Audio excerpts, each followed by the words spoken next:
Praise the lord. Good morning. బాగున్నారా బెడ్లో? రాత్రి మంచిగా నిద్ర పట్టిందా? దేవుని నామానికి స్తోత్రం. ఈ ఉదయాన్నే బైబిల్లోంచి మిమ్మల్ని ఒక ప్రశ్న అడుగుతాను. పరిశుద్ధ గ్రంథంలో అత్యంత పెద్ద అధ్యాయం ఎక్కడ ఉంటుంది? మీలో చాలామందికి తెలుసు అనుకుంటున్నాను. 119వ కీర్తన.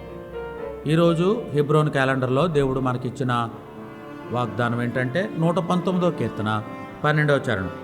119వ కీర్తన 12వ చరణం. యెహోవా, నీవే స్తోత్రము నొందదగిన వాడవు, నీ కట్టడలను నాకు బోధించుము. యెహోవా, నీవే స్తోత్రము నొందదగిన వాడవు, నీ కట్టడలను నాకు బోధించుము. ప్రభునందు ప్రియులారా, ఈ ఉదయకాలం ఈ ప్రారంభ గడియల్లో ఒక మాట మీకు నేర్పించాలని ఆశపడుతున్నాను. యెహోవా, నీవే స్తోత్రము నొందదగిన వాడవు. అక్కోళ్ళు అన్నోళ్ళు, జీవము కలిగిన దేవుని సన్నిధిలో మనందరం ఒక మంచి పాఠం నేర్చుకుందాం ఈరోజు. ఏంటంటే, ఎక్కడ కానీ, ఏ సందర్భంలో కానీ, ఏ పరిస్థితుల్లో కానీ మనం ఎవ్వరము గణపరచబడటానికి, హెచ్చింపబడటానికి మనం యోగ్యులము కాదు కాదు కాదు. ఇది మనం ఈరోజు నేర్చుకోవాలి. ఒకవేళ మన జీవితాల్లో మనం అనుకుంటుంటాం, నేను కాబట్టి, నాకు కాబట్టి, పొలం ఉందనో, కారు ఉందనో, ఉద్యోగం ఉందనో, అందం ఉందనో, లేకపోతే ఏమేమో కలిగి ఉన్నామేనో మనం సంతోషపడుతుంటాం. ఇక్కడ ఈరోజు చెప్పబడే మాట ఏంటంటే, యెహోవా, నీకే స్తోత్రం, నీవే స్తోత్రము నొందదగినవాడు. ఆయనకే స్తోత్రం కలగాలి. మనం ఏమైతే ఉన్నామో, అందుకే భక్తుడైన పౌలు గారు అన్నాడు, నేనేమైతే అయ్యున్నానో అది దేవుని కృప మాత్రమే అని అన్నాడు. ఈ ఉదయకాలం మనం నేర్చుకోవాల్సిన భాగం ఏమనంటే, నువ్వు ఏమైతే ఉందో దానిని బట్టి దేవా నీకు స్తోత్రం అని చెప్పు. నువ్వేమైతే కలిగి ఉన్నావో దానిని బట్టి దేవా నీకు వందనాలు అని చెప్పు. నీకు ప్రియమైన భర్త ఉన్నాడా? అందును బట్టి దేవుని స్తుతించు.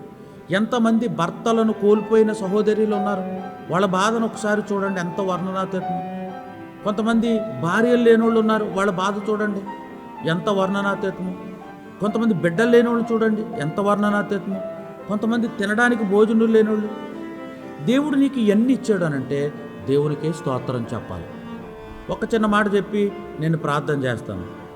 దావీదు తన జీవితంలో సింహాన్ని చంపాడు, ఎలుగుబంటిని చంపాడు, 6 మూరల జానడు ఆజానుబాహుడు గొలియాతును చంపాడు. తాను రాసిన కీర్తనలు 150 కీర్తనలో దాదాపు 70-75 కీర్తనలు ఆయనయే. ఎక్కడైనా ఏ కీర్తనలోనైనా నేను సింహాన్ని చంపాను, నేను ఎలుగుబంటిని చంపాను అని అన్నడా? నేను గొలియాతును చంపాను అని అన్నడా?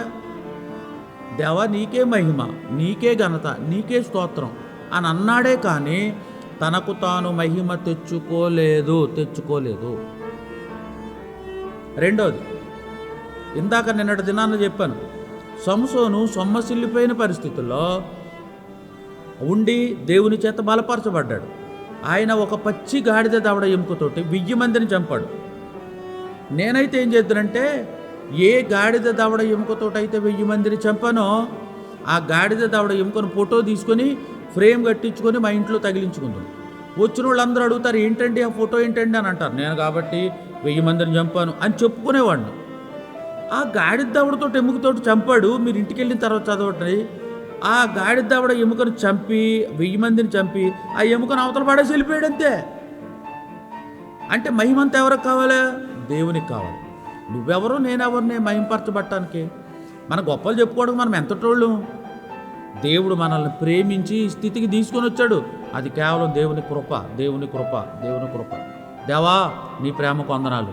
యెహోవా, నీవు మాత్రమే స్తుతి నొందదగినవాడు, నీ నామమే ఘనత నొందదగింది అని చెప్పి ప్రభు సన్నిధిలో ప్రభును స్తుతిద్దాం. ఒకవేళ ఈ ఉదయకాలంలో లేచావు, పనిలోకి వెళ్తున్నావా, ఒకసారి మోకరించు, నాతో పాటు ఈ మాట చెప్పు, ప్రభా నిన్నే స్తుతిస్తానయ్యా, నువ్వే స్తుతిస్తున్నాను, నీ నామం మాత్రమే స్తోత్రం పొందదగింది అని చెప్పి ప్రభును స్తుతిద్దాం, ఆరాధన చేద్దాం.